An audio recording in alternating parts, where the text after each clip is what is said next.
Hi, it's Bill Casey again. I'm back to talk to you about Parliament and your Parliament and how effective I think it is. I'm telling these little stories of my experience because I want people to know how effective our Parliament is because the story doesn't often get told. But I was fortunate enough to be there through 7 terms. I was elected as a progressive conservative, then a conservative, then a liberal, and I was elected finally as an independent. But I found our system better than any system that I know of, and I've seen several dozens of parliamentary systems. And I want people to understand how it works, and I want them to understand through these stories I'm telling. I hope. I hope you find them interesting. I have one on Indigenous artifacts. I have one on brain tumors. I have one on National Historic Sites and one on an island for sale. And today we're going to talk about the Indigenous site one, which I find magic, but it's all because of our parliamentary system.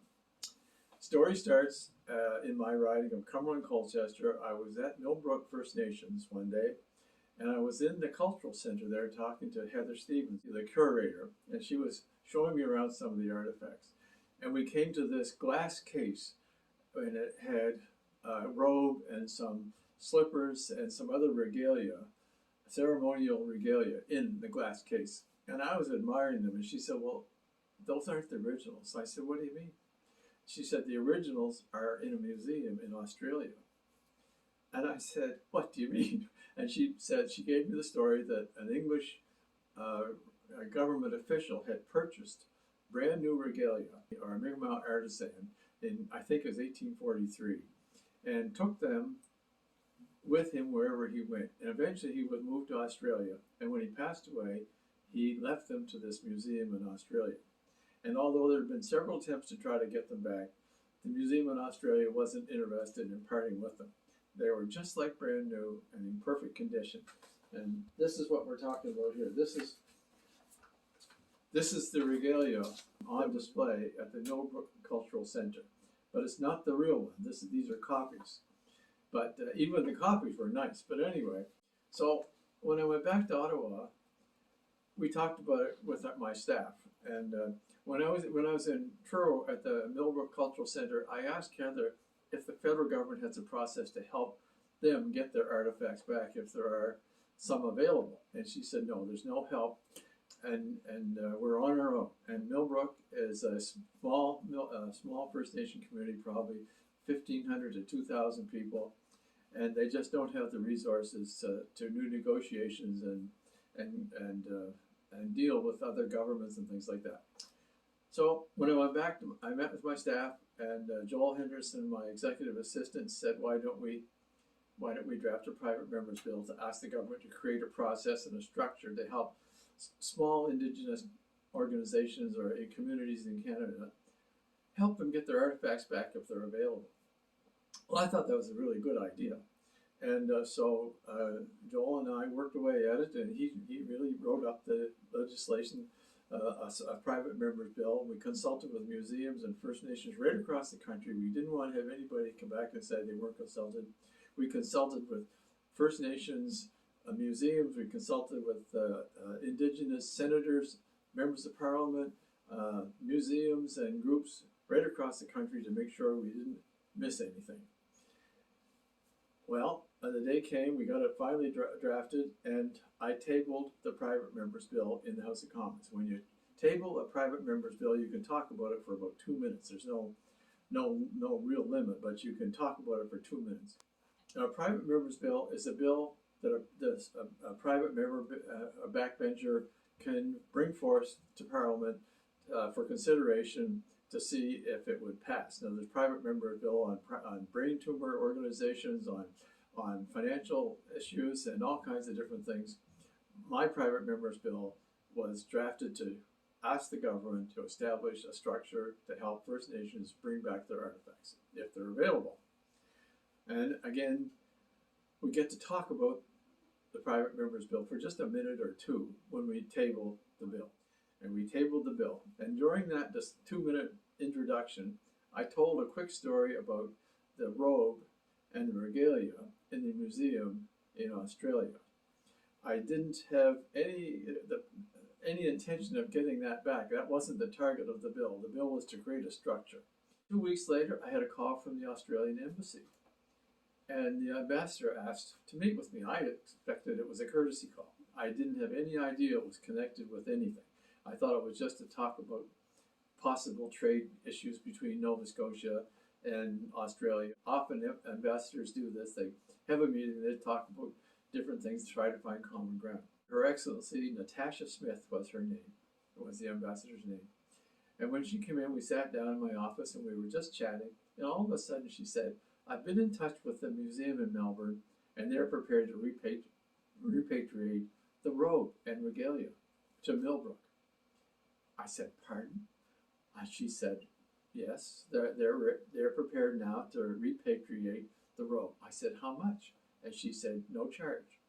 I said, I was flabbergasted. I had not expected this. It wasn't even part of my intention.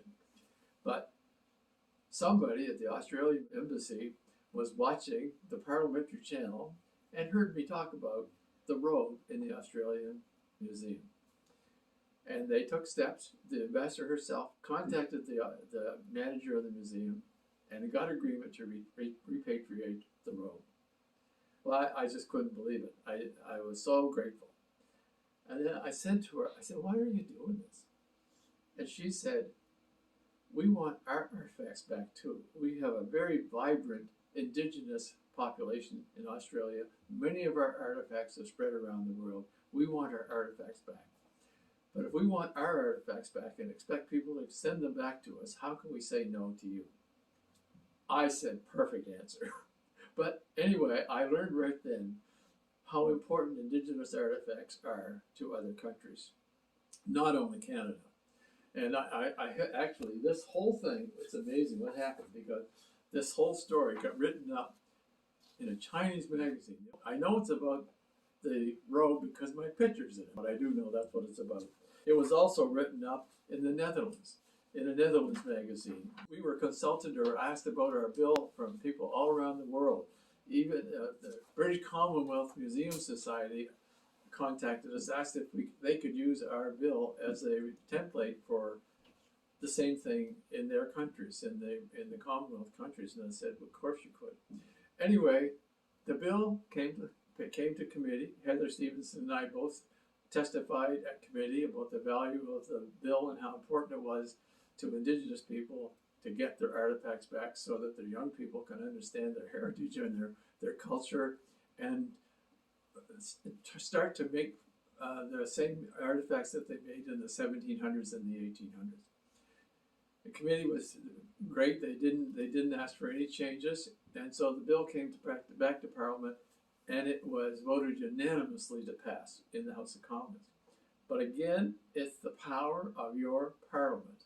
That 2-minute speech I made in Parliament, I didn't even intend this to happen. This was an unintended consequence. But because of that, it's back now. It came back in June of this year. There was a celebration to celebrate the repatriation of the robe and slippers and a whole bunch of regalia that had been taken to Australia and been there for 100 years. And so it was quite exciting for everybody in the community. It was quite exciting for me. But again, I'm grateful for our parliamentary system because that's what brought those back. And also I'm grateful for the parliamentary system for passing that bill unanimously. It was amazing when we debated the bill, how many people stood up and said, we know of artifacts that should come back, and now we support this bill. And our office had calls from people all across Canada that said they had heard about the bill and said, we have artifacts, we've got this or we've got that made out of natural products and things. They're Indigenous artifacts, works of art really. We don't know what to do with them.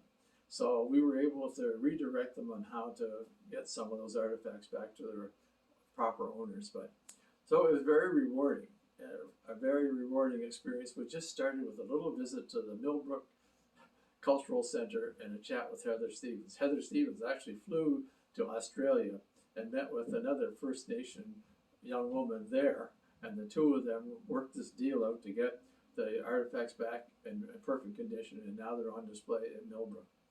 So again, it's your Parliament. It really works, and I have a couple more examples I'm going to tell you about later.